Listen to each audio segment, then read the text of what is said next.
Una vez más y como cada semana le damos la más cordial bienvenida a este programa del Tribunal Electoral del Poder Judicial de la Federación, las sentencias a debate. Yo soy Lucy Farías y bueno, le quiero comentar que el día de hoy le ofrecemos el caso que se denomina error judicial en cómputo de plazos. Permítame comentarle que todas las sentencias de la nueva integración de la Sala Superior del Tribunal Electoral del Poder Judicial de la Federación tienen esta porción pedagógica que se explica en este programa. Y este programa es una muestra de justicia abierta, compromiso precisamente de la nueva integración de la Sala Superior del Tribunal Electoral.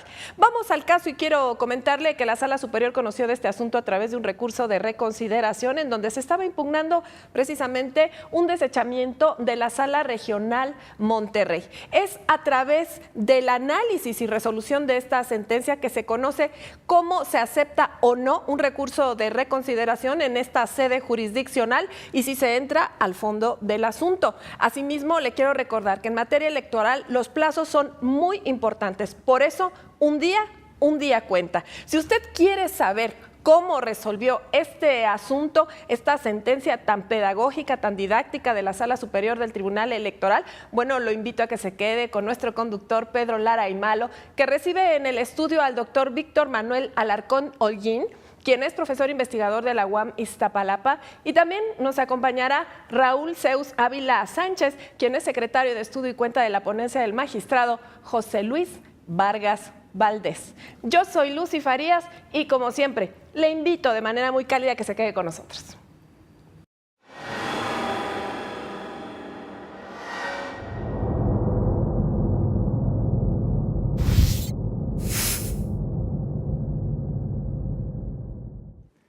¿Qué tal? Como siempre les damos la más cordial bienvenida a su programa Las Sentencias a Debate del Tribunal Electoral del Poder Judicial de la Federación. En este programa vamos a hablar sobre el recurso de reconsideración número 818 del año 2016. Se trata de una sentencia, digamos, viejita, pero sumamente interesante y además muy trascendente por finalmente los criterios que se generaron a partir de esta, respecto particularmente de lo que denominamos error judicial. Y se gesta a raíz de la impugnación que hace una ciudadana que ostentaba un cargo en el Ayuntamiento de Villaldama, Nuevo León, cuya demanda fue desechada por la Sala Regional Monterrey. Y bueno, pues nadie mejor que el secretario que proyectó este asunto. Cuéntanos un poco, Raúl, cómo... Bueno, primero que nada, muchísimas gracias por estar con nosotros. Disculpen ustedes. Víctor, bienvenido, muchas gracias. Gracias, Pedro. Raúl, cuéntanos un poco pues la cadena impugnativa, grosso modo, digamos, qué fue lo que pasó. Entiendo que había un cargo de primera regidora, que en este caso, digamos, quedó vacante originalmente por una licencia indefinida que solicitó la titular propietaria original. Y después, precisamente, quien ahora viene como quejosa es la que estaba en esa ausencia, digamos, sustentando el cargo, ¿cierto? ¿No? Y ya llega pues, la cadena impugnativa, si le puedes contar un poco al público. Efectivamente. En este caso, en 2015 se llevó a cabo la renovación de los integrantes de los ayuntamientos de Nuevo León, entre ellos el del municipio de Villaldama. En particular, la primera regidora solicitó una licencia al ayuntamiento y esta licencia la solicitó con el carácter de indefinida y en esos términos se aprobó por el órgano edilicio. 7 meses después, esto es en julio de 2016, la regidora propietaria solicitó reincorporarse al ayuntamiento. ¿Qué ocurrió aquí? Que ya había una persona que estaba ejerciendo el cargo, que era la regidora suplente. El ayuntamiento no dio una respuesta a esta petición de reinstalación o de restitución en el cargo, respecto del cual esta ciudadana gozaba de una licencia. Por este motivo, la regidora propietaria promovió un juicio ciudadano local ante el Tribunal Electoral de Nuevo León. El Tribunal Electoral de Nuevo León declaró fundado el medio de impugnación. Esencialmente señaló que sí tenía derecho a esta reinstalación y por ende le ordenó al ayuntamiento llevar a cabo las actuaciones necesarias para reinstalarla en el ejercicio del cargo. ¿Qué ocurrió?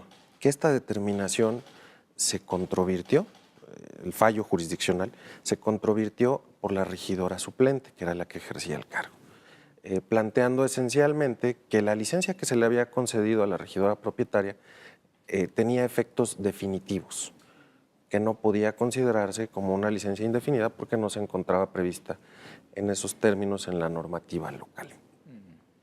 La sala regional determinó desechar el medio de impugnación. Estas las razones las vamos a reservar. Porque... Exacto. La razón esencial por la que consideró que debía de desecharse es por la extemporaneidad de la demanda, tomando en consideración el momento en el que se le notificó la sentencia dictada por el tribunal local y la fecha en la que presentó su escrito impugnativo. Claro. Muy bien. Mi estimado Víctor, muchísimas gracias por estar con nosotros. No, como siempre, Pedro, un gusto. Yo siempre lo he sostenido, recurrir a la visión de los politólogos es absolutamente indispensable para quienes nos dedicamos al derecho, claro, porque amplía realmente la visión de los problemas. Como diríamos, nosotros vemos lo que ustedes juegan, nosotros lo vemos desde la tribuna. Exactamente. Y viceversa. Y viceversa, ¿no? Exacto, exactamente. Sí. No, y además ustedes sí le entran a los catorrazos, como se suele decir. Nosotros nos mantenemos al margen. Pero digo, yo creo que es una sana interacción entre el derecho y la política, y me parece a mí que por eso siempre es un gusto compartir este espacio con ustedes. Al contrario, Víctor, muchas gracias. ¿Qué opinión te merece este asunto? Digo, claramente se ven dos cuestiones, digamos, fundamentales, ¿no? Por un lado tenemos pues, el problema planteado precisamente frente al desechamiento de la demanda, por una cuestión de la contabilidad de los días que son hábiles y los que no lo son. Aquí tenemos siempre pues, la contravención de lo que se puede establecer en el ámbito normativo local y lo que el ámbito federal establece. Pero bueno, finalmente ese asunto creo que queda bastante claro. Pues se menciona, hay un acuerdo que especifica exactamente qué días son hábiles, sobre todo cuando estamos hablando fuera del proceso electoral, que eso es la cuestión que particulariza precisamente el caso, y que tiene que ver pues, con ciertas directrices que han de observar sobre todo pues, los representantes, los litigantes, digámoslo así, para presentar sus recursos en tiempo, ¿no? Pero también está la otra cuestión, que es la que genera dos votos particulares, bueno, un voto particular sustentado por dos magistrados, y que es la cuestión de la procedencia del recurso de reconsideración. Como instrumento para impartir justicia en el ámbito electoral, hemos visto a lo largo de los últimos años que siempre hay una especie de contenido reservado para poder ejercer acciones jurídicas respecto de determinadas circunstancias. Es decir, en términos fácticos siempre aparece una nueva situación que exige una adecuación de la normativa o en este caso, como se da precisamente una interpretación por parte del juez, para poder hacer coherente el sistema y no dejar desamparados a los ciudadanos en casos muy, muy particulares, ¿no? Precisamente lo que se discute, y creo que es uno de los ejes centrales precisamente de la discusión que ha traído esta sentencia viejita, decimos viejita, pero muy interesante realmente. Digo, pues tiene un poco más de medio año que salió, entonces no tampoco es tan viejita, ¿no? Pero el caso es que plantea precisamente una cuestión que tiene que ver con la necesidad pues de encontrar caminos para poder hacer efectivos los derechos y por el otro lado la obligación que tiene el Estado precisamente de proveer de justicia de acuerdo al artículo 17 constitucional. En tu experiencia como politólogo, estas cosas yo creo que son pues, la fenomenología casi diaria. Estamos en un sistema que cada vez se va haciendo tiene más complejidad efectiva. Más sofisticado, cada vez más sofisticado. Cada vez más sofisticado. Sí, bueno, mira, de entrada lo comentábamos un poco antes de entrar propiamente al programa. A mí me llama mucho la atención precisamente este contexto de politización o de entorno donde incluso el manejo de temas como la alusión a los derechos humanos, al tema de violencia política, entre otros de los elementos que pudieran ahora estar motivando, justificando la intervención de la autoridad electoral, más allá de, evidentemente, del aspecto propiamente dicho, es decir, no se le permite a un funcionario público reintegrarse a su obligación o a su compromiso que adquirió en las urnas. Es Así decir, es, por alguna mandato de razón, la... efectivamente, como bien se señalaba al inicio, pues el asunto inicial es que a la regidora propietaria que solicitó una licencia no se le permite reintegrarse a su cargo una vez que ella lo solicita. Y evidentemente el cabildo trata de argumentar una serie de razones, tanto de índole laboral o de índole de desempeño, que digamos, como dando a entender, es que nos gusta más la regidora suplente, y ya y la no nos voluntad interesa, popular no importa, y la ¿no? voluntad Sí. popular no importa, porque Sí. en realidad lo que nos interesa es, digamos, el hecho mismo de que probablemente la regidora suplente se adapta mejor al trabajo edilicio, y en ese sentido, pues bueno, evidentemente las argumentaciones, que también es muy interesante en complemento a este recurso de consideración, observar precisamente la sentencia de origen del Tribunal Electoral del Estado de Nuevo León, pues es interesante, por lo menos se logran traslucir algunos de los elementos de justificación que el cabildo, a través de su presidente municipal, pues dice, no, pues no consideramos pertinente o no consideramos para nuestro interés que esta regidora se reincorpore, ¿no? Obviamente violando, Claro. como precisamente lo manifiesta la sentencia del tribunal local, es decir, pues violando los preceptos constitucionales locales, las ordenanzas municipales y evidentemente la responsabilidad que de materia competencial, precisamente el propio tribunal, asumiendo criterios de esta sala superior y de otros elementos que se han venido abonando en el tiempo reciente, pues se declara la competencia, como bien se señala en el desarrollo de la sentencia, de que la manera en que el tribunal ahora entiende que su función en la protección de los derechos político-electorales no solamente es garantizar el proceso de acceso al cargo, sino incluso la permanencia y el desempeño del mismo. Entonces creo que en ese aspecto es un elemento muy importante que está subyaciendo en ese elemento, y como bien se destacaba aquí en el inicio de la presentación del caso, pues ahora ese sería precisamente valorar si en una reconsideración algunos de estos elementos, donde se traza la frontera, donde efectivamente anteriormente teníamos una idea muy clara de que las responsabilidades de un funcionario público, cuando ya estaba en el cargo, normalmente eso correspondía al Congreso del Estado, sí, la desaparición o el juicio político o la destitución de un funcionario público. Ahora, en ese sentido, la intervención del Poder Judicial de la Federación a través del Tribunal Electoral, pues está marcando precisamente un elemento muy interesante de cómo entonces se está también dando una reconceptualización sobre la funcionalidad que tienen los tribunales electorales en su ámbito competencial para poder dirimir estos juicios que incluso antes probablemente solamente se veían en un ángulo estrictamente laboral, ¿no?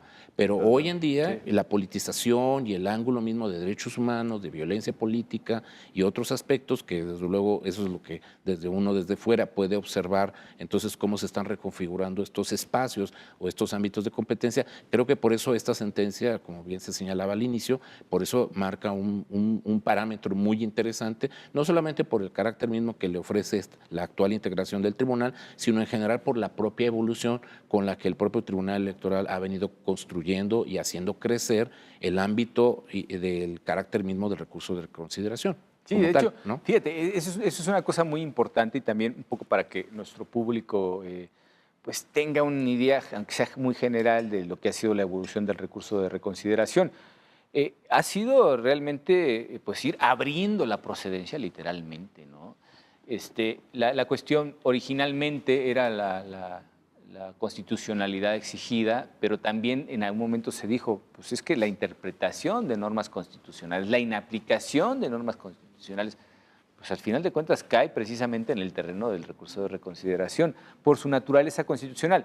Pero uno de los argumentos precisamente de voto particular es precisamente ese, que no se toca una cuestión de constitucionalidad de manera expresa, ¿no? Ese es el voto particular y lo que argumenta. ¿Por qué, por ejemplo, en este caso no se hizo un reencauzamiento pues, a juicio de protección de los derechos político-electorales del ciudadano? Es decir, la única vía es seguir ampliando la procedencia del recurso de reconsideración, como fue el caso, o tenemos otras alternativas. Esa es una cuestión casuística también de las particularidades de este asunto, lo que, digamos, impulsó a tomar esa decisión. ¿Cómo fue la cuestión esta? Digo, hablaremos también de la cuestión del cómputo de los días hábiles, pero bueno, insisto, creo que ese es otro de los temas, es desde mi punto de vista es quizá menos relevante, porque está claro, hay un acuerdo general que explica perfectamente a pie juntillas cuáles son los días laborales y cuáles no. Pero en este caso, y desde el punto de vista de la utilidad que tiene este recurso precisamente para poder proveer de justicia y reparar el daño, ¿cuál fue el razonamiento que se tuvo para la hora de abrir esa procedencia, el recurso de reconsideración? Pedro, esencialmente nuestro diseño de sistema de medios de impugnación en materia electoral se establece desde la Constitución Política de los Estados Unidos Mexicanos. Y en esencia lo que plantea es que los asuntos que se resuelvan por las salas del tribunal son definitivos e inatacables. Y hay un régimen de distribución de competencias. Es decir, que a algunas salas les va a corresponder conocer de determinados asuntos y a otras, como son las salas regionales relativas a las circunscripciones, la sala regional especializada y la sala superior. Sí, una es competencia espacial y la otra es competencia por la especialidad de lo litigado. ¿No? Sí. En lo que al caso acontece, las salas regionales son última instancia. Es un órgano terminal que puede resolver sobre constitucionalidad. Pero ¿qué ocurre? Que tanto el constituyente como el legislador establecieron la posibilidad de que haya una nueva revisión de estos aspectos de constitucionalidad dentro del propio tribunal. ¿Y a qué se refiere esto? Cuando una sala regional emite una determinación, llevando a cabo una interpretación, una inaplicación de una disposición constitucional o incluso una inaplicación de disposiciones de tratados internacionales o de normativa partidista, puede haber una segunda instancia constitucional, por decirlo de esa manera, que es el recurso de reconsideración, del que conoce de manera exclusiva la sala superior. Pero este recurso está acotado únicamente a estos aspectos de constitucionalidad. El legislador, al establecer las disposiciones relativas a la procedencia del recurso, señaló un supuesto muy específico y lo circunscribió a aquellos casos en los que la sala regional haya determinado inaplicar una norma por considerarla contraria a la Constitución Política de los Estados Unidos Mexicanos. ¿Qué ocurre en este caso? En este caso no hay una inaplicación propiamente. No se presenta alguno de los otros supuestos que tú comentabas, Pedro, como son interpretación de disposiciones constitucionales, interpretación de tratados internacionales, protección de derechos, disposiciones de tratados internacionales relativas a derechos fundamentales y humanos. En este caso, propiamente lo que determinó la sala es que había una violación directa a un derecho fundamental que es el de acceso a la justicia, que era el tema planteado. Y por esa razón consideró la posibilidad de analizar si podía ser procedente o no el medio de impugnación. ¿Por qué? Porque la sala regional, en el momento en el que determina el desechamiento de la demanda, se basa únicamente en un cómputo de un plazo, sin llevar a cabo un ejercicio de interpretación adicional, sin realizar una ponderación constitucional de derechos, ni tampoco confrontar estas reglas procesales con las garantías que tienen los ciudadanos para poder acceder a la tutela judicial efectiva. Digamos que no entraron precisamente a la fase de los requisitos constitucionales, ¿no? Sino vieron la no procedencia del recurso y no entraron al fondo. Esto plantea una cuestión muy interesante porque entiendo que no está contemplado por el legislador y no puede estar evidentemente todos los casos particularizados. La ley no alcanzaría a ser un texto infinito, diría Borges, pero en este caso nos encontramos también frente a una laguna porque el legislador fija las cuestiones relativas a la procedencia de este recurso de acuerdo pues, a un criterio muy particular, ya sea bien de la comisión, de los propios incluso asesores que tienen los legisladores, en fin. Pero no deja de ser una visión parcial y particularizada de lo que puede ser la problemática, la posible problemática que se puede presentar y para lo cual este recurso sería óptimo para poder finalmente realizar una reparación de los derechos vulnerados. Pero cuando no dice cuestiones que entran a este nivel de particularidad, yo creo que perdería sentido el propio sistema de impartición de justicia al cerrarle la puerta a alguien por el simple hecho de que pues, no existe una causal expresa en la ley. Claro, aunque precisamente yo creo que por eso el tema es tan interesante, porque aquí tendríamos que ver un tema muy típico entre los procesalistas. Es decir, el primer paso es, estás en tiempo, estás en forma. Si no estás en tiempo, estás en forma, entonces no voy a entrar a lo demás. Entonces, claro, el asunto, por eso es interesante el razonamiento que tiene la sentencia para decir, a ver, cierto, puede haber un problema que ya yo lo estoy reparando, estoy definiendo el tema de acceso a la justicia en función del cómputo de tiempo y por tanto, entonces ahora sí te obligas, de que una vez que es la decisión tomada por el criterio mayoritario de la sala, es decir, quitamos esta parte, digamos, técnica, que a ti te ve justificado no atender el caso. Nosotros ya hicimos también, o hay una aproximación muy interesante que tiene el contenido de la sentencia, es decir, evidentemente habrá que pronunciarse sobre el fondo, es decir, lo que estás demandando para que esta sala regional, en aspecto de generar esa definitividad, como bien se señalaba aquí, pueda entonces sí dirimir el resto de los agravios que se supone que están incorporados o presuntamente, digamos, indicados por precisamente el accionante, que en este caso es la regidora suplente. Eso es lo que me parece muy interesante desde el punto de vista no estrictamente técnico y yo no como abogado, porque precisamente normalmente dirías, bueno, pues yo sí trato de ver todo junto, de una manera integrada, evidentemente conociendo o valorando el trasfondo. Pero aquí yo creo que es muy interesante cómo el derecho procesal sí se atiene a un elemento muy técnico, muy específico de la secuencia de pasos, que eso normalmente tampoco el accionante o incluso el no conocedor del derecho, nosotros a veces no siempre tenemos muy en claro. Es decir, a mí me parece una situación muy manifiesta, muy evidente, ¿no? O sea, de que hay un asunto con otros trasfondo, otro alcance, etcétera, y entonces tú ya viste el asunto de conjunto. Pero yo creo que ese es un gran elemento muy importante que marca la diferencia en el elemento procesal, porque el elemento procesal, precisamente, como ustedes lo señalan, hay una cadena y esa cadena impugnativa que lleva niveles, lleva instancias, lleva lógica. Eso creo que es lo que también le da certeza a un proceso, ¿no? Es decir, creo que aquí, digamos, lo que también el principio, yo creo que es valioso de esta sentencia, es que ofrece una certeza, es decir, una manera muy puntual de decir, sí, evidentemente hubo un error procesal en el cómputo de días, pero eso no implica que no estemos conociendo o desconociendo la importancia de que una vez que se resarce el asunto del cómputo de días, la sala regional entonces ahora sí tendrá que hacer el estudio como corresponda y pronunciarse ahora sí de manera efectiva y puntual sobre lo que la accionante esté solicitando. Entonces creo que eso es lo que a mí me parece también de manera muy pedagógica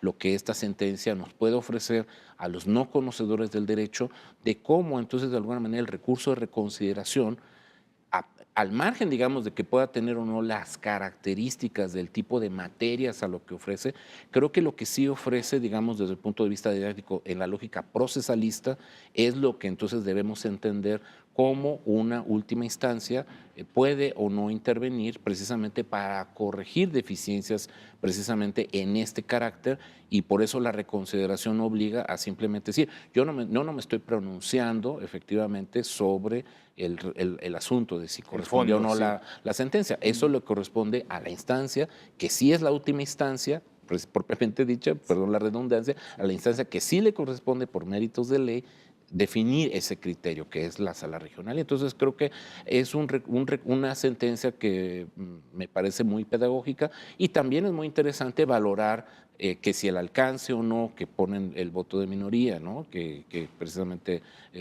genera los ministros Barrera e Infante, precisamente, pues magistrados, perdón, sí. Barrera e Infante, pues bueno, también ellos precisamente señalan eso, es decir, ojo, porque entonces nos estamos pronunciando sobre un conjunto de materias que a lo mejor no deberían estar consideradas. Pero yo creo que eso es, insisto, la diferencia, insisto, pedagógica muy importante entre lo que es el recurso estrictamente técnico, es decir, sí consideramos que debe procesarse de una manera adecuada, para que entonces la sala en su momento defina ese ámbito de competencia.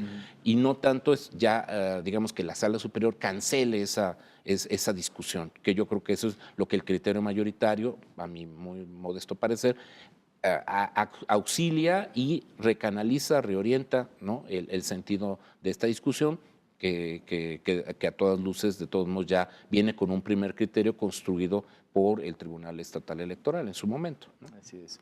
Bueno, si nos permite, vamos a ir a nuestra primera pausa y volvemos en un momento. Muchas gracias.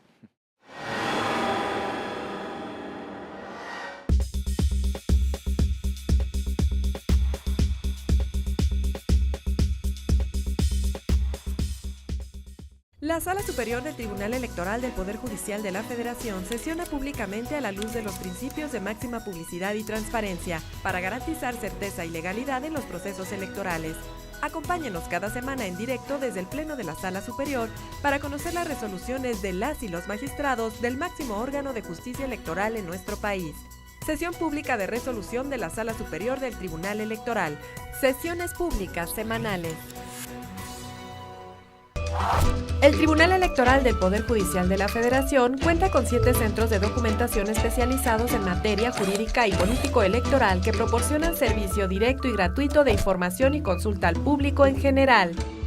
Los centros de documentación del Tribunal Electoral del Poder Judicial de la Federación se ubican uno en la Sala Superior y respectivamente en las salas regionales. Para mayor información, escríbenos sendoc@te.gov.mx.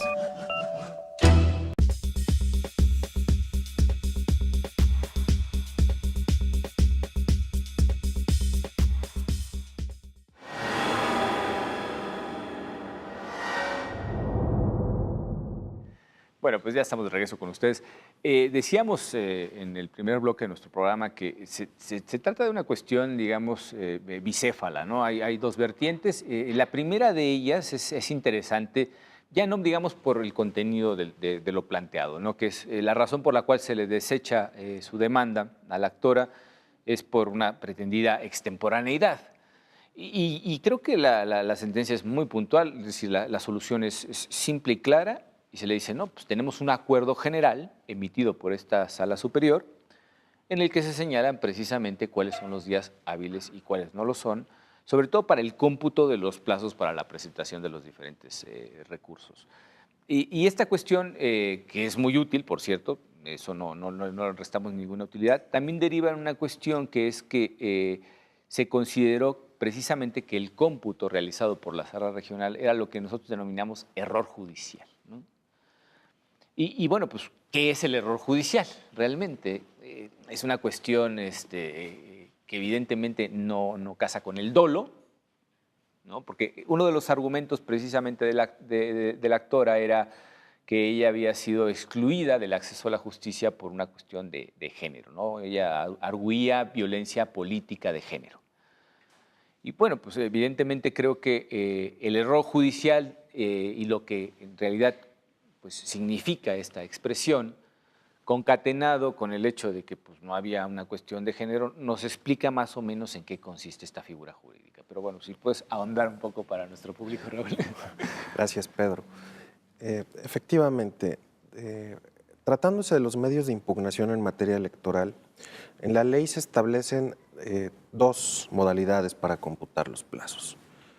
Cuando se trata de asuntos que están dentro de los procesos electorales y se vinculan a los mismos, todos los días y horas son hábiles. Cuando se trata de controversias que no se desenvuelven dentro de los procesos electorales ni se vinculan con los mismos, solo se toman en consideración los días y las horas hábiles. ¿Cuáles son estos días? En primer momento tenemos que son los que señala o los que señalan la ley, los que señala el legislador. Pero también tenemos aquellos que se aprueban por las distintas autoridades. Puede ser la Sala Superior, puede ser el Consejo General del Instituto Nacional Electoral, pueden ser los institutos electorales locales. Puede ser el Ejecutivo Federal, como en su momento, ¿no? Calderón recompuso, digamos, los días feriados Los puentes, para construir estos puentes que pues, elevan el consumo, permiten a la gente aprovechar más unos días que se juntan, en fin, ¿no? Exacto. Como existe una diversidad de normativa y de distintas autoridades que pueden determinar este tipo de plazos, a fin de dar certeza, la Sala Superior en 2008 emitió un acuerdo general, fue el número 3 de ese año, en el que determinó cuáles iban a ser los días y horas hábiles. Ese sería un punto. Son los días establecidos en la ley y los días establecidos por la autoridad. En particular, lo que nos llama a tomar en consideración en este caso es el Acuerdo General 3 de 2008 que emitió la Sala Superior, a efecto de señalar cuáles son los días que deben de tomarse en consideración como inhábiles para el cómputo de los plazos fuera de los procesos electorales. Esto es muy importante para los litigantes. Repetimos, es el Acuerdo 3 del año 2008. Cualquiera que tenga dudas respecto de ese cómputo, de cuáles son los días hábiles y cuáles son inhábiles para la presentación de los recursos, ahí lo tiene en la página de nuestro tribunal. Es factible encontrar precisamente. Este es en el buscador, se pone Acuerdo General 3-2008 y les dará seguramente la información requerida para computar esos plazos. ¿No? Es muy útil realmente. Claro. El segundo de los aspectos, Pedro, relacionado con género, me parece que hay un tema que debemos de tomar también en consideración. Nosotros sabemos que a partir de diversas sentencias que ha emitido el tribunal, las fórmulas de candidatos a integrar los órganos edilicios, así como para integrar los órganos legislativos, deben de ser con propietario y suplente del mismo género. Sí. En este caso, el resultado del asunto de las Juanitas, si ustedes lo recordarán. Sí. En este caso, ambas eran mujeres, tanto la propietaria como la suplente. Y el hecho de que nuestra actora, en este caso, haya planteado un tema propiamente de género, si bien pudo haber sido interesante si en realidad se estuviera anteponiendo al derecho de un varón, o incluso pudo ser analizado desde diversas perspectivas. En el caso, pues en esencia, la violación que se presentó por parte de la sala regional no atendió a esa característica, sino que atendió a una omisión de considerar un día. El error judicial propiamente se ha definido como una actuación indebida por parte de un órgano resolutor, a través del cual transgrede un derecho a la tutela judicial efectiva, viola alguno de los supuestos esenciales del proceso, de las garantías fundamentales del proceso. ¿Cuáles pueden ser estos? Pueden ser el derecho de audiencia, el derecho de contradicción, la oportunidad para presentar alegatos y para probar. En este sentido, el error judicial también se ha interpretado como aquella actuación inconsciente, o ya sea por omisión o por alguna otra circunstancia, que le impide a la autoridad jurisdiccional aplicar un criterio específico. Podría darse un caso de error judicial cuando existe una jurisprudencia por parte de la Suprema Corte de Justicia de la Nación del Pleno, que debe de ser aplicada por un tribunal, y el tribunal no la aplica por desconocimiento. Ahí hay un error precisamente por falta de ese conocimiento y no por una actitud consciente y con la intención dolosa, digamos, ¿no? Y con la intención de generar un resultado negativo. En este caso, tratándose del cómputo de plazos, el error judicial se presenta cuando hay una indebida suma, una indebida consideración respecto a qué días son hábiles o no lo son. Claro. En este caso, bueno, entiendo que los criterios de la Sala Superior pues vinculan a todas las autoridades, particularmente un acuerdo general. Pensaríamos que en la lógica de esa jerarquía, digamos, institucional, no debería ser vinculante, por ejemplo, para las autoridades administrativas. Y sin embargo, lo es, precisamente porque creo que todo es parte de un sistema y están atadas los plazos, las fechas, en fin.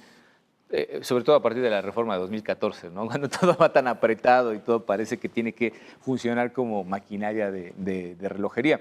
Aquí, evidentemente, como creo que ya lo adelantó Raúl, estamos frente a un asunto que no tiene nada que ver con género. En este caso estamos hablando de dos mujeres. Incluso se plantea la violencia institucional de género.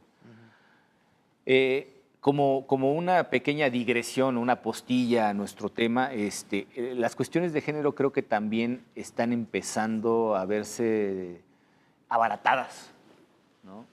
Como sucede prácticamente en el ejercicio de todos los derechos que tienen que ver con la impugnación de los resultados de las contiendas electorales, en general en el ámbito electoral, se está viciando mucho y se está de alguna manera banalizando el uso de determinadas expresiones. Yo creo que aquí, tratándose de una mujer, puede resultar incluso hasta contraproducente plantear violencia política institucionalizada contra la mujer, porque pues estás realmente rebajando el estándar que se supone que tenemos que seguir para este tipo de casos, ¿no? Bueno, en esta situación específica, yo a lo mejor ahí tendría un giro muy particular. Hay que considerar que cuando se alude a violencia política de género, evidentemente, bueno, si yo hubiera sido el accionante, pongo en el papel de esto, o sea, yo no estoy valorando la violencia política solamente de la instancia, sino estoy aduciendo la violencia política en colusión. Es decir, ¿qué significa eso? El conjunto, es decir, la acción del presidente municipal, hombre, que no me permite entrar de nueva cuenta a mi espacio ganado electoralmente.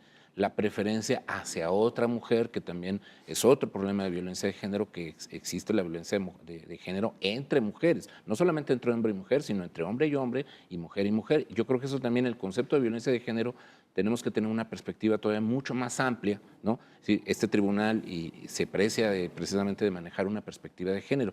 Yo diría que hoy en día género no es feminismo, género es transversalidad sexual, diversidad sexual, interacción sexual. Es decir, no nada más hombre o mujer, sino todas las posibles identidades y preferencias con las cuales entonces también yo puedo incluso ahora generar una reivindicación política. Es decir, espacios que hoy también otro tipo de comunidades dentro de la diversidad sexual están y van a estar. Yo creo que esa es una tendencia al futuro, donde la recomposición del concepto género va a tener que los estudios de género están ampliándose más allá del ámbito femenino. No, yo creo que están eliminando fronteras, ¿no?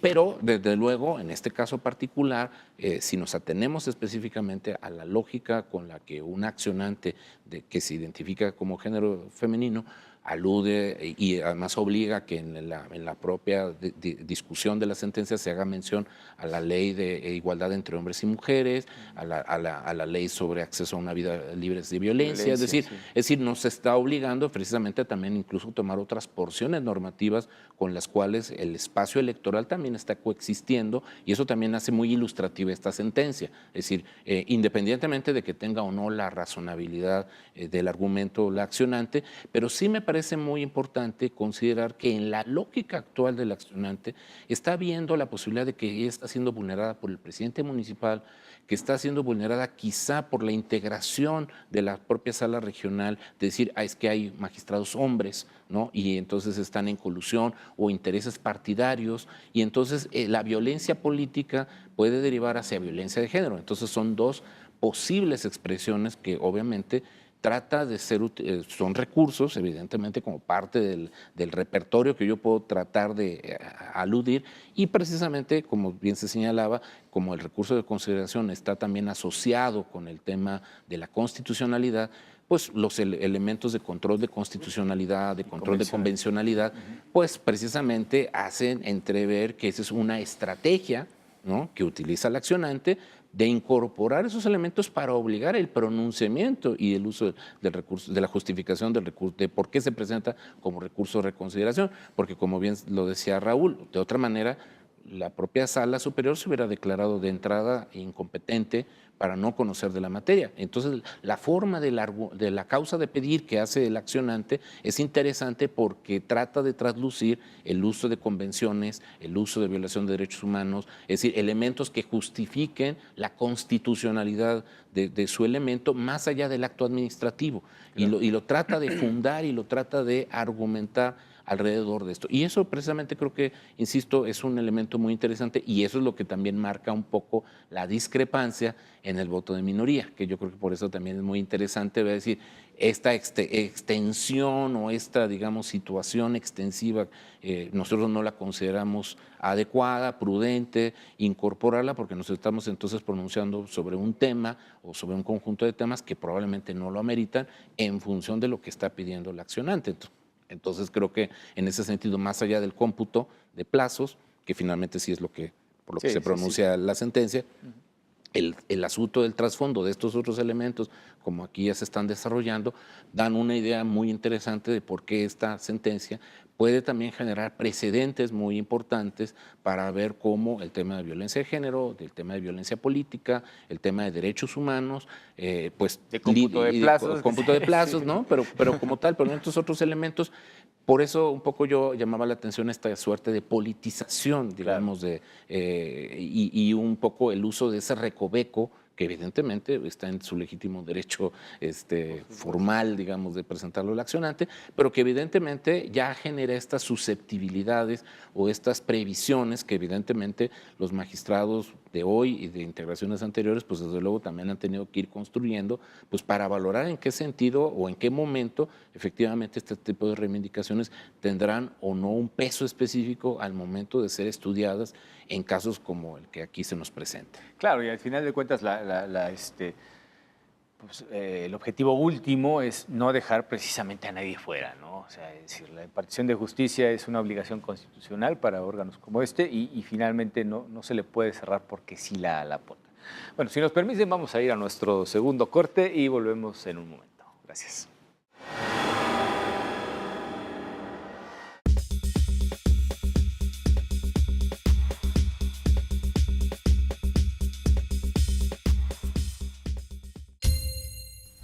La Defensoría Electoral para Pueblos y Comunidades Indígenas del Tribunal Electoral del Poder Judicial de la Federación ofrece gratuitamente servicios de defensa y asesoría para garantizar tus derechos político-electorales, tutelando la participación de mujeres y hombres indígenas en condiciones de igualdad jurídica, para elegir órganos de autoridad, conforme a tus propios sistemas normativos internos.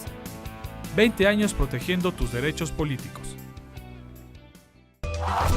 Más de 110.000 materiales especializados en Derecho Electoral y Ciencia Política se encuentran a tu alcance en los 7 centros de documentación del Tribunal Electoral del Poder Judicial de la Federación.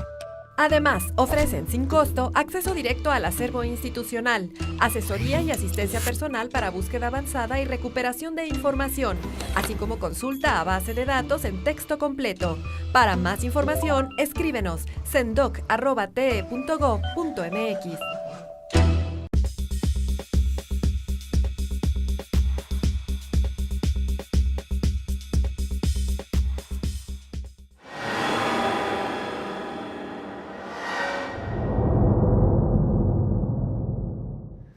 Bueno, pues ya estamos de regreso con ustedes. Es nuestro tercer segmento, la tercera parte de este programa. Y decíamos, lo repito nuevamente, eran dos vertientes principales. Una que tiene que ver con la cuestión del error judicial derivado de un cómputo equivocado de los días hábiles, razón por la cual precisamente se desechó la demanda del actor en este asunto. Y la otra parte, pues bueno, la procedencia, que es la que genera, la procedencia del recurso de reconsideración, que es la que genera precisamente un voto particular signado por 2 magistrados de esta sala superior. Pero las cuestiones de fondo creo que van mucho más allá. Y hablamos sobre todo de la necesidad, de la obligación más bien, por parte de las autoridades jurisdiccionales, como es el caso de este tribunal, de no dejar a nadie fuera.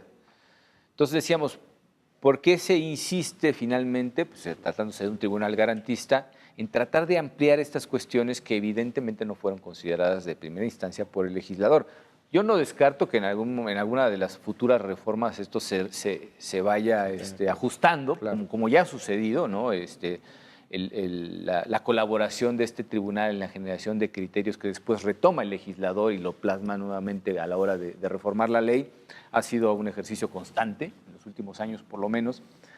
Y en este caso, bueno, pues que aducen los magistrados disidentes, aquellos que formulan precisamente este voto, que la ley no nos alcanza para poder abrir la puerta, pero es que eso, desde mi punto de vista, generaría precisamente la indefensión, en este caso de la actora. ¿Qué otra opción tendría frente a la resolución que ni siquiera entra al fondo? Es decir, si no entra al fondo no puede analizar las cuestiones de constitucionalidad que pudieran derivarse de este asunto en la sala regional, Y por ende, pues automáticamente se cierra la puerta, porque como no hubo estudio de constitucionalidad o inaplicación de normas constitucionales, pues fíjate que no es procedente. Entonces, hay una especie de contradicción en el diseño precisamente de estos instrumentos, porque no pueden contemplar todos los casos.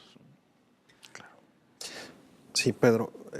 Mira, regreso un poquito a lo que es propiamente el recurso de reconsideración. Es un medio de impugnación excepcional y extraordinario, que procede solo en los casos que platicamos hace un momento. El legislador no contempló alguna otra posibilidad para que el tribunal, en particular la Sala Superior, entre al estudio de esas impugnaciones cuando la sentencia de sala regional no sea una sentencia de fondo, sino que sea un desechamiento, un sobreseimiento. Tampoco contempló en aquellos casos en los que únicamente lleve a cabo un estudio de legalidad respecto a la litis, pero que ello implique, por ejemplo, una interpretación constitucional. En este caso, cuando se está llevando a cabo una impugnación relacionada con una sentencia que negó el acceso a la justicia, ¿en qué se traduce? En una violación o una posible violación a un derecho fundamental. Es un derecho fundamental porque está establecido en nuestra norma fundamental que es la Constitución, perdón la redundancia, pero además es un derecho humano porque está establecido en los diversos tratados internacionales, como es el Pacto Internacional de los Derechos Civiles y Políticos, la Convención Americana sobre Derechos Humanos y muchos otros. En este caso, la Sala Superior determinó que no nada más por el hecho de que se aduzca que hay una eventual falta de cuidado en el cómputo de los días va a dar lugar a la procedencia. El voto mayoritario, que a final de cuentas se tradujo en el fallo establecido en la sentencia, consistió en que se debe de llevar a cabo una primera revisión. Y esta primera revisión se va a sustentar en aspectos evidentes. La simple consulta del expediente, una revisión pormenorizada, muy, digámoslo así, muy por encimita. Algo similar a lo que se aplicaba en lo que era el amparo sobre la apariencia del buen derecho. Nada más asomarnos a ver si pudiera tener razón. En este caso, lo que se planteaba es que había un día que se estaba computando y que ya existía una declaración por parte de la propia Sala Superior de que era un día 12 de octubre para más información. Sí. Exacto. Que el 12 de octubre era un día inhábil en aquellos asuntos que no se vincularan con procesos. La Sala Superior únicamente para efectos de procedencia se asomó tantito en estos términos y dijo, sí, este día lo computó. Por esa razón decidió entrar al estudio de la impugnación al estimar que esto eventualmente podría traducirse en denegación de justicia, claro, que es algo muy grave. O sea, un error de justicia, al final de cuentas, se convierte en una manera de denegarle justicia a una persona, claro. Precisamente basado en el cómputo erróneo de los días que se tenían que contar para poder presentar un recurso, ¿no? Además, justamente era ese día, porque la cuestión es que se presentó el día 18 y decían, no, pues es que ya te pasaste un día, ¿no? Y pum, le cerraron la puerta. Y aquí es donde, claro, pues, la Sala Superior se ve forzada a entrarle necesariamente. Si por un error judicial no puedes dejar a alguien sin administración de justicia, ¿no? Exactamente. ¿Cómo es posible que te voy a determinar la improcedencia del recurso de reconsideración porque no te analizaron aspectos de constitucionalidad, claro, si en realidad esa falta de estudio derivó de una falta de consideración de una disposición emitida por la Sala Superior? Sí, sin duda eso atenta contra toda lógica. Mi querido Víctor, ¿qué cosas al final de cuentas tenemos que hacer en este caso para poder pues, contemplar este tipo de situaciones que por muy particulares que sean, pues podrían tener, digamos, una línea conductora general? Yo pensaría, y lo digo personalmente, creo que la cuestión que abarca el derecho principalmente recogido en el artículo 17 constitucional implica, y lo voy a decir de manera muy bruta, implica abrirle la puerta a la justicia a todo el mundo, no importa cómo se venga. Claro, está la cuestión también de las reglas y de la certeza que tienen que conocer quienes recurren a los servicios de la justicia del Estado, pues para tener mínimamente conocimiento de lo que hay, de lo que es y de lo que debe ser. Claro. Pero también hay que buscar la manera precisamente de que esa puerta se abra en la mayor medida posible, ¿no? Claro, siguiendo el argumento de Raúl, quizá uno de los elementos a considerar es que hasta ahora este ámbito de competencia se ha construido a partir de tesis jurisdiccionales, es decir, el propio tribunal ha tenido que construir esta formalidad, este ámbito, precisamente por omisión o por lagunas que ha dejado el legislador al respecto.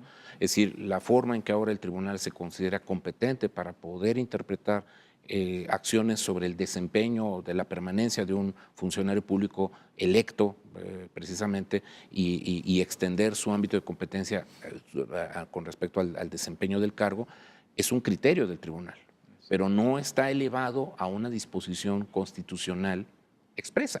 Es decir, en el sentido de que en las constituciones o en la ley de medios de impugnación quede más clarificado de que eventualmente las competencias del tribunal para conocer de este tipo de casos sobre el estatus de un funcionario público electo con respecto a licencias, con respecto a su desempeño como tal, con la posibilidad de o no ordenar, o sea, tener medios de apremio, tener medios de coacción, precisamente para que en una autoridad local o incluso estatal, pues precisamente haya esta forma de restituir a un funcionario público desplazado, corrido o incluso golpeado, violentado, haciendo alusión a lo que decíamos de la violencia, pero además violencia física efectivamente desarrollada. Entonces creo que ahí hay un territorio que me parece muy importante que se tenga que valorar. Digo, afortunadamente ya está en proceso por lo menos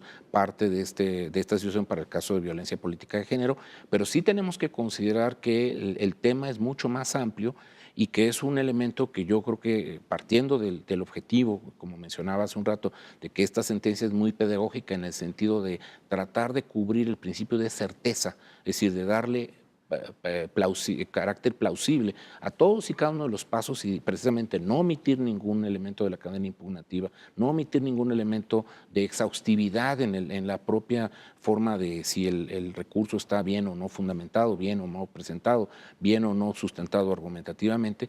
Creo que de conjunto esto habla de la necesidad de que tengamos que echar más luz, más reflector sobre estos asuntos que no son menores, es decir, la cantidad de funcionarios públicos que normalmente entran en conflicto a nivel municipal, ya no digamos en una destitución de un gobernador, pero en esta justicia cotidiana de regidores, de síndicos, la situación, digamos, de inestabilidad política en los casi 2.500 municipios que tenemos en este país es mucho más presente, mucho más acuciante de lo que uno piensa normalmente. Por lo general vemos el ámbito federal. Exactamente, Siempre, entonces ¿no? Sí. El hecho mismo de que estos instrumentos que se han venido desarrollando, estos medios de protección, que no solamente son de impugnación, sino también son medios de protección para poder precisamente garantizar, como muy bien decía Raúl y tú mismo, ese acceso pronto y expedito a la justicia, pues precisamente también tienen que tener esa consecuencia política, es decir, el efecto político que un medio de protección, un medio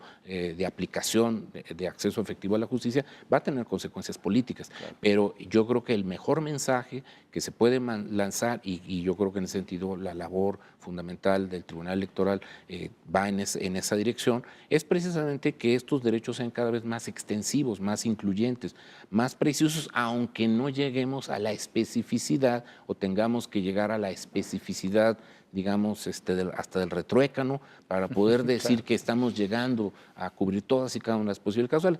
Pero sí creo que sí es muy importante que dentro de la evaluación del tipo de competencias o atribuciones que hoy tenemos, como el juicio político, el juicio de procedencia, que están pensados en un cierto ámbito y fueron pensados para un cierto ámbito, ahora también los extendamos para poder generar otro tipo de juicios que van más allá de la lógica del legislador, cuando tiene que ver en la destitución o no de un funcionario público, como para también poder observar en qué sentido el Poder Judicial pueda extenderse precisamente como un tribunal de auténtica procedencia para poder fijar o no la estabilidad o la permanencia o no del funcionario electo en un cargo público. Creo que eso Claro, y así sí poder es, cumplir sí con la es labor algo, encomendada, exactamente. ¿no? Yo Sí, creo sí. que sí es un elemento muy importante de las fronteras que deben estar existiendo en un nuevo esfuerzo de constitucionalización entre lo que le corresponde al Poder Legislativo en un momento de juicio político, de juicio de residencia, y en otros casos una defensa de la estabilidad del político, del funcionario público, como son los medios de protección y los medios de acceso a la justicia, como le podría y debe y se está manifestando que el tribunal en una posición vanguardista, garantista, precisamente está logrando con este tipo de sentencias. Claro. Pues mira, antes de que se acabe nuestro programa, que ya estamos en los últimos segundos prácticamente, el efecto de esta sentencia fue, se regresa a la sala regional y se le dice, bueno, pues vuelve otra vez, admite primero la demanda que desechaste y propiamente se le comentó a la sala regional o se le ordenó que de no advertir que se actualizara alguna otra causa de Alguna procedencia otra, claro. distinta, que entrara al estudio de Al fondo. y resolviera lo conducente. Y para ustedes, si quieren saber el desenlace de esto, bueno, es el Ayuntamiento de Villaldama, Nuevo León. Presumimos, por nuestra lógica jurídica, que se confirmó precisamente la sentencia de impugnación, es decir, se restituyó en su cargo originalmente a quien había solicitado la licencia. Pero bueno, pues pueden ustedes precisamente buscar. Es un esfuerzo interesante que ustedes finalmente que se sienten atraídos por estos temas, indaguen también un poco, ¿no? Entonces les recordamos, es el Ayuntamiento de Villaldama, Nuevo León. Este asunto, que fue el recurso de reconsideración 818, llega nada más a reponer el procedimiento ante la sala responsable y se le ordena pues que entre al fondo, habiendo realizado ya el cómputo correspondiente para admitir el recurso, ¿no? Y bueno, pues no nos resta más que agradecerles su amabilísima compañía, invitándolos a nuestra próxima emisión de Sentencias a Debate. Muchísimas gracias y hasta pronto.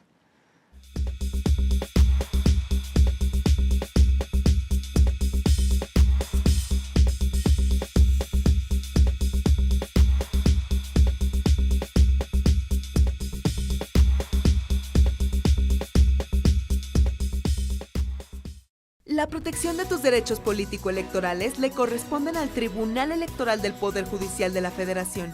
Sus sentencias salvaguardan cada etapa del proceso electoral. Proteger tu decisión en la urna y resolver los conflictos electorales es precisamente la función primordial del Tribunal Electoral del Poder Judicial de la Federación.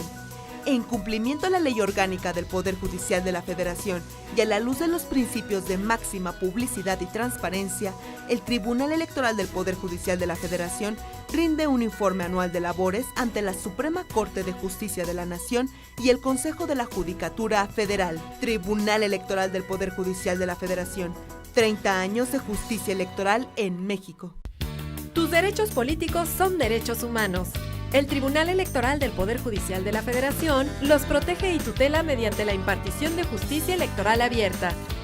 Cada sentencia del Tribunal Electoral del Poder Judicial de la Federación contribuye a protegerlos y fortalece los principios que rigen los procesos electorales. Tribunal Electoral del Poder Judicial de la Federación. 20 años protegiendo tus derechos políticos.